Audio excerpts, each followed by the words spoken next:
i7 ગુજરાતનો અવાજ। નમસ્કાર દર્શક મિત્રો, i7 ન્યૂઝ ગુજરાતીની સાથે હું છું આપની સાથે પાયલ બામભણિયા। તો જોઈએ આજના મહત્વના સમાચાર। દાહોદ જિલ્લા વિકાસ અધિકારી શ્રી સ્મિત લોઢાના અધ્યક્ષસ્થાને સીડીપીઓ અને મુખ્ય સેવિકાઓની સમીક્ષા બેઠક યોજાઈ।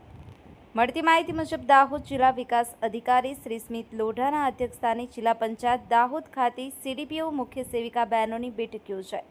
આ બેઠકમાં જિલ્લા વિકાસ અધિકારી શ્રી દ્વારા પોષણ ટ્રેકર એપ્લિકેશનમાં માહે જુલાઈ માસમાં એફઆરએસ મારફતે ફરજિયાત 100% ટીએચઆર વિતરણ કરવા જણાવ્યું। કોઈપણ પ્રકારની બેદરકારીના દાખવા ખાસ સૂચના આપવામાં આવી હતી। એડબ્લ્યુસી એપ્લિકેશનમાં ઓપનિંગ હેડ કાઉન્ટમાં લાભાર્થીઓની હાજરી ફરજિયાત 100% પૂર્ણ કરવા સૂચના આપવામાં આવી। એપ્લિકેશનમાં વેસ્ટેડ અંડરવેટ બાળકોનું ટ્રેકિંગ કરી સાચા વજન ઊંચાઈ અપડેટ કરવા સૂચના આપવામાં આવી। એવીટીમાં ક્વોલિટી વિઝિટ કરવા ખાસ સૂચના આપવામાં આવી। જિલ્લા programme officer Shri doctor Sudhir Joshi દ્વારા તમામ સીડીપીઓને અને મુખ્ય સેવિકાઓને નિષ્ઠાપૂર્વક ફરજ બજાવવા સૂચન આપવામાં આવ્યું। આ બેઠકમાં દાહોદ જિલ્લાના તમામ સંકલિત બાળ વિકાસ યોજના અધિકારીશ્રીઓ સહિત મુખ્ય સેવિકાઓ બહેનો ઉપસ્થિત રહ્યા હતા। Bureau chief Kalubhai Damor, i7 news Gujarati, Dahod.